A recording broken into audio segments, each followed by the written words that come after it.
Pernah ngerasa nggak sih kayak terjebak dalam kebiasaan lama? Nah, sama kayak kita, perusahaan juga bisa loh terjebak dalam cara kerja yang udah nggak efisien. Cara yang dulu mungkin oke-oke aja, tapi sekarang malah bikin semuanya jadi lambat. Oke, di sini kita bakal coba bongkar dan lihat gimana cara membangun ulang sebuah perusahaan, langsung dari intinya. Coba deh bayangin, di balik setiap produk, setiap layanan, atau bahkan setiap keputusan kecil, itu ada yang namanya proses, serangkaian langkah buat nyelesain sesuatu. Proses ini tuh ibarat urat nadi perusahaan. Kalau lancar, bisnisnya lari kenceng. Tapi kalau berantakan, wah, rasanya kayak jalan di lumpur tebal. Nah, lihat deh, perbedaannya di sini. Kontras banget kan? Proses yang baik itu alurnya jelas, mulus, dan logis. Sebaliknya, proses yang buruk, dan mungkin ini kedengaran familiar banget buat sebagian dari kita, isinya data yang mencar di mana-mana, email yang dibalesnya lama banget, dan pekerjaan yang sama dikerjain berulang-ulang sama orang yang beda. Ini nih pemborosan yang sering nggak kelihatan. Oke, pertama-tama kita bedah dulu deh masalah utamanya. Kita sebut aja ini kondisi apa adanya. Potret jujur tentang gimana cara kerja banyak perusahaan sebelum mereka, terpaksa berubah total. Ini nih gambaran dari kekacauan yang terorganisir. Bayangin aja, persetujuan harus muter-muter ke banyak meja buat dapat tanda tangan basah. Data penjualan ada di satu file Excel, data gudang di file lain, dan gak ada yang nyambung satu sama lain. Setiap departemen itu kayak punya dunianya sendiri, yang akhirnya malah nyiptain hambatan-hambatan gak kelihatan yang bikin bisnis jadi lambat banget. Nah, di tengah semua kekacauan ini, muncullah sebuah pahlawan, sebuah solusi teknologi yang ngejanjiin sesuatu yang luar biasa, satu sistem buat nyatuin semuanya. Pikirin aja ERP itu kayak satu otak pusat buat seluruh perusahaan. Jadi bukannya tiap departemen punya catatan sendiri-sendiri, semuanya masuk ke satu sistem yang sama. Tim penjualan bisa lihat stok gudang secara real time, tim keuangan bisa langsung lihat dampaknya. Benar-benar satu sumber kebenaran untuk semua orang. Nah, ini poin yang penting banget. Sistem ERP itu bukan sekedar software kosong loh. Sistem ini udah dirancang dengan alur kerja bawaan yang ngikutin cara kerja perusahaan-perusahaan paling sukses di dunia.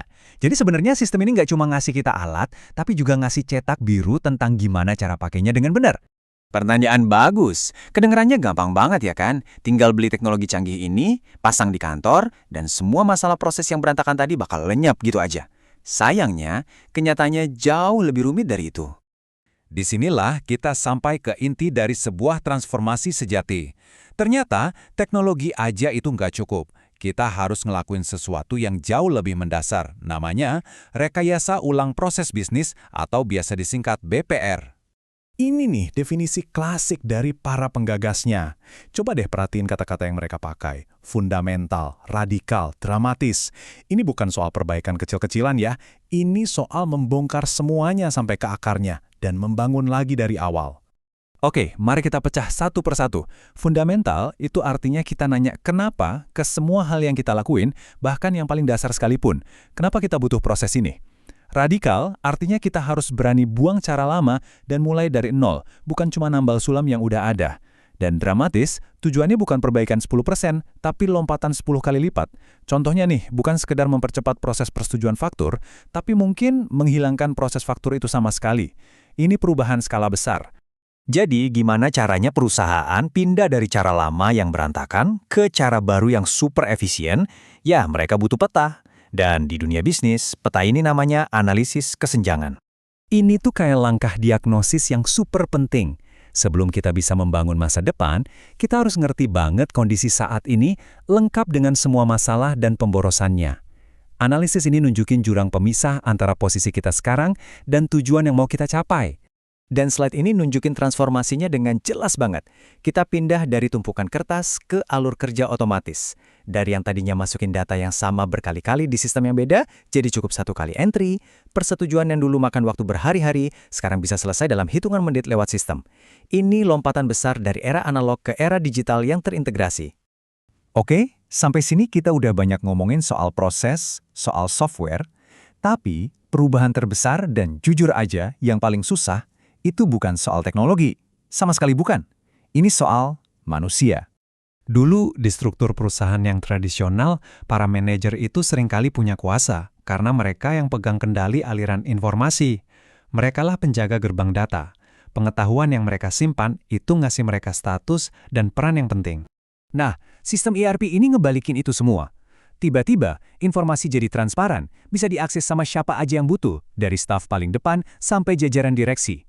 Kekuatan itu bukan lagi datang dari menyimpan informasi, tapi dari kemampuan menggunakan akses itu buat ngambil keputusan yang lebih cerdas dan lebih cepat. Dampaknya gede banget. Pekerjaan yang tadinya cuma input data, sekarang berubah jadi menganalisis data. Karyawan jadi punya kekuatan buat bertindak tanpa harus nunggu persetujuan berjenjang. Tapi, di sisi lain, ini juga nyiptain ketakutan. Takut kehilangan pekerjaan, takut kehilangan kuasa, dan takut sama sesuatu yang baru. Dan jujur ya, ini nih alasan utama kenapa banyak proyek BPR yang mahal itu gagal. Bukan teknologinya yang salah, tapi karena penolakan dari manusianya. Mengelola sisi manusiawi dari perubahan ini adalah kunci mutlak keberhasilan. Kalau ada satu kalimat yang bisa merangkum semua pembahasan kita, ya ini dia. Beli software mahal buat ngejalanin proses yang udah busuk dari awal, itu cuma bakal ngasih kita kekacauan yang terotomatisasi.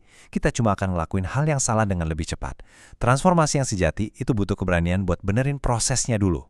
Jadi sebagai penutup, coba deh kita bawa ide ini ke dunia kita masing-masing. Pikirkan tentang proses di tempat kerja Anda atau bahkan dalam kehidupan pribadi yang rasanya lambat, ribet, dan nggak efisien.